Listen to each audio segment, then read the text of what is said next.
Hola, ¿cómo están? El pastor Enrique Borja de Iglesia La Mesa. Ahora estamos ya abordando el tema esperado, que es el tema de las bestias. Porque si nos damos cuenta, en la Biblia, las naciones siempre están representadas como estos diferentes animales, que de alguna forma este carácter de las bestias es reflejado en las naciones. Y es obvio que el pensamiento que se está entendiendo es que este carácter que tenemos los seres humanos, donde no estamos gobernados por el espíritu, actuamos bestialmente. Aquí tenemos en Daniel así como un tren de diferentes reinos, ¿no? Donde aparece primeramente el reino de Babilonia, luego el reino de los persas, luego el reino de los griegos. Y debemos entender que hay varias interpretaciones diferentes a lo que significa esto. Quizás la primera interpretación que muchos teólogos muy famosos expresan y enseñan es que el énfasis que uno quiere saber es cuál es esa última bestia, ¿no? Que tiene todos estos cuernos y devora y ataca, que finalmente en ella se encuentra esa escritura donde aparece el anciano de días y aparece el juicio sobre esa nación, sobre ese reino que es bestial, que es horrible, que es tremendo. Y se dice, de acuerdo a los datos históricos, es que una vez que el reino de Grecia es destruido, aparece un reino que se dice que es de los más crueles, que es el reino de Siria. Se dice que este rey llamado Antico, que aparece aproximadamente 160 años antes de Cristo, él es la representación de este reino bestial. Se dice que este rey, su crueldad ante el pueblo de Israel fue como nunca. La persecución que ellos sufrieron fue terrible. Nunca se había dado una persecución de esta forma, con tanta crueldad, con tanto odio, con tanta muerte contra ellos. Entre las cosas que él hizo es que él trató de exterminar toda la adoración al Señor en Jerusalén.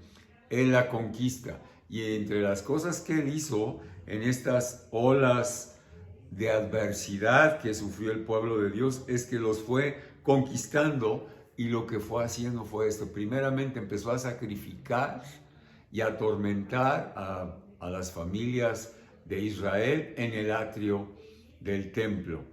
Entre otra cosa que él hizo es que él sacó todo lo que había de enseres del templo y metió sus propios dioses. Él prohibía incluso la lectura de la Torá porque el pueblo israelita se empezó a reunir en casas y prohibió la celebración del Shabbat y la lectura de la Torá. También otra cosa es que quiso cancelar de alguna forma u otra las celebraciones anuales de las fiestas judías. Entonces se dice que nunca en la historia de Israel se había sufrido una persecución de esta dimensión como fue bajo este reino de Siria y bajo este Dios, entendiendo que sí habían sufrido, pero nunca. Y entre las cosas que quiere hacer el libro de Daniel es traer esperanza, traer triunfo, traer éxito a través de la venida del reino de Dios. Hay otra posición también que todos entendemos, y esto es una posición del pasado que ha sucedido sobre lo que se lee en Daniel 7. Ahora, hay otras personas, otros teólogos que hablan que es de una teología futurista, que todavía esto está por cumplirse, y se habla entonces de la reconstrucción del templo, donde se vuelve a la adoración como lo hacían en la antigüedad.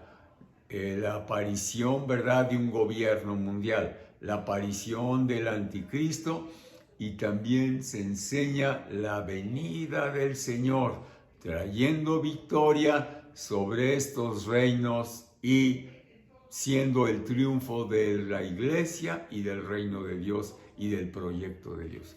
Esto es una posición muy popular, muy conocida, pero la que debemos quizás entender, y yo quisiera traerles a ustedes, es esta posición donde cómo lo interpreta Jesús. Quizás nos podemos pensar en la primera, la segunda, pero pensemos cómo interpreta Jesús esta porción de la Escritura. ¿Cómo es que lo hace Él? ¿En qué momento la aplica? Y lo que quisiéramos decir en este momento es que como Jesús ve y Babilonia y este reino es que es como que una ropa que el hombre se pone, los diferentes reinos se visten, donde ellos actúan en rebelión y en destrucción a sí mismos. Debemos entender que eso es algo que la humanidad hasta ahora está sufriendo. Es esta actitud bestial de un reino contra el otro reino, contra el otro reino, y es como que se visten de este espíritu, de esta actitud de resistencia a Dios, pero obviamente contra los seres humanos, y acabarse unos a los otros. Pero Jesús, la interpretación que Él tiene, vamos a mirarla en el próximo video exclusivamente para entender cómo la aplica Jesús, porque yo creo que lo que más nos importa es cómo es el cumplimiento de todas estas profecías, la aplica. No lo que digan unos, no lo que digan otros, pero cómo la ve Jesús, cómo lo interpreta. Y creo que eso es muy importante porque nos da una certeza de algo que como yo lo veo desde mi óptica, ya sucedió. ¿Y a quién le aplica este carácter bestial de Babilonia en su propia interpretación? Así es que el ánimo, tengamos esperanza. El reino de Dios es victorioso y ganamos al final.